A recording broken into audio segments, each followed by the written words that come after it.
We are back now with Kevin's Burn. Kevin has got a lot of horses getting ready to go and a big trainer change this week. We had moved Brave World from Richard Monroe to Kevin's. Just no point in paying really high training rates. And it's not that his rates were high. It's not they were too high, but Mohawk training rates. And this horse just hasn't got back to that Mohawk scene yet. So I called Richard, talked to him quite frankly, talked to Kevin, and he ended up in Kevin's Barn an hour later. Now Kevin and Richard Monroe is stabled 8 minutes north of us, so maybe 7. So it wasn't a real big transition, but he's back now, or he's with us right now in Kevin's Barn. So we'll start with Blue Monk. Kevin's getting him ready. I'm really excited to see what this colt does over the next 2-3 months. I had high hopes from in June. I still do, and I can't wait to see Kevin racing him this winter. Brave World, as I said a minute ago, is with Kevin now. Interested to see if things shake, if he gets shook up a little bit from that trainer change. We will see in the coming weeks and months. Broadway Roll is back with Kevin now. She's getting her ready for London in the winter. Cruising with Style, watch him race tonight. Just, leave to the front, let one go. One lets the other one go. He gets jammed up a bit, and he didn't race that great. So we'll see. I mean, he's a very difficult horse to get a handle on sometimes, and Cruising with Style hasn't been great, but he has had his moments, and hopefully he'll bounce back next week. If he's not, then we'll see. We'll see what's out there for him. I don't know what's out there for Cruising in Style or where he can go. I know one thing. Mohawk Raceway is probably one of the toughest places in the universe to race right now. I've seen the way our horses have left, just gone over to the Meadows in Timsburn and done real well. And I think it's a feather in our cap that we're allowed and we're able to move horses around in such a big way, where you take them from Mohawk and move them anywhere in North America. We have trainers that work with us now everywhere. So if there's a better place for Cruise, then we'll figure it out, and if there's not, then he's going to have to work through it.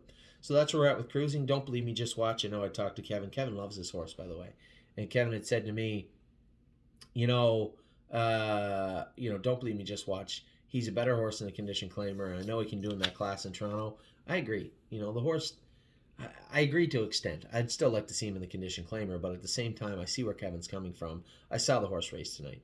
Get away 8th or 9th, fans him out 4 wide. Then Scott Coulter's coming across. He went from 3 to 4 to 5 to 6 to 7 to 8 wide, and then finished up, 53 and 2 or something last quarter in 27 seconds. As you're going sideways down the lane. What would happen? He draws 3. I don't know, but I'd like to see it, to be honest. In for a penny, in for a pound. We can always go back to that class. Whatever Kevin decides is fine with me. But in regards to his trips the last 2 weeks, sitting 10th, sitting 9th, not going to work for this horse. Italian Grit, I gave him to Kevin. I can't wait to see him train this horse down. This horse, he's not a killer. I told Kevin he's not going to win. You're never going to read any headlines of him winning the Elite Lop. But he's an okay horse. And I'd like to see how the horse trains down and races. Miss Brampton Beast is as close as Blue Monk. I know the last time they both trained really well together. So I suspect they're close. Need your opinions prepping for the Harvest Series. Now, there was a change. It was odd. Need your opinion was somebody that offered us money for her, and we were going to sell her. And 2 of our clients, 2 of the partners of Need Your Opinion, bought everybody out for the same price. And virtually said, you want to sell her for that? Fine, we'll buy her for that. And they kept her. I don't even know if Kevin knows. Went from like 14 owners to 2 virtually in the matter of 24 hours. So the plan is to keep Need Your Opinion, race her in the Harvest Series, and then we'll see how she is after that. She may end up making a start at the Meadows after that. I'm not sure yet. We'll see what the future holds for Need Your Opinion. So Admirable's back now, I believe. A lot of hope for this filly. And in regards to that, she has a brother by Huntsville in the sale here that I'm at this week. So if you're out there and you're a New York owner and you're saying, geez, I wonder what I like, take a look at number hip 605. 605, I think, is her brother.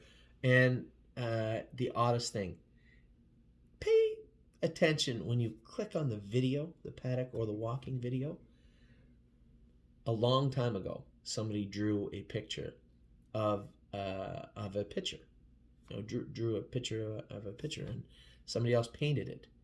And I have no idea how it ended up on the front of this video, but pay very close attention to hip 605, the walking and paddock video of the horse.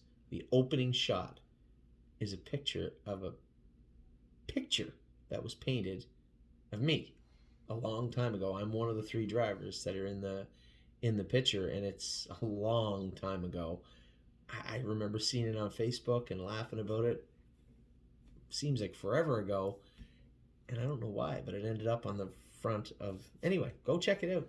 HIP 605 at Timonium, and you'll see what I'm talking about. Where are we at? So admirable. Timehoudini race great.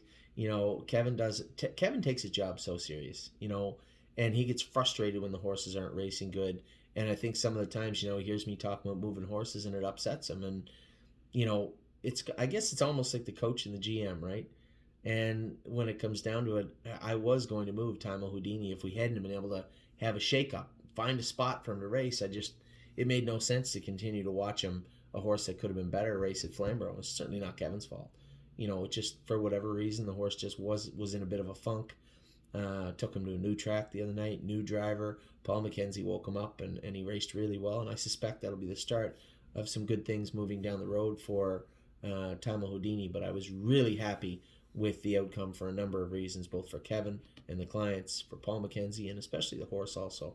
So good job by Kevin and his crew. And Timehoudini, where we was up, is in the midst of his treatment, and hopefully we'll start back up at some point down the road. As I said, spring 2021 is when we're looking for the big Wuzzy to make his way back to the track. And then Kevin had planned to turn out Watch Avenue, Zeb Sunshine, bring them back and race them. And the latter, the second part of that plan, is in process now. Both Zeb Sunshine and Watch Avenue are back at the barn and jogging. So that is Kevin's barn. Still got Mario, still got Harry. Be back in just a minute.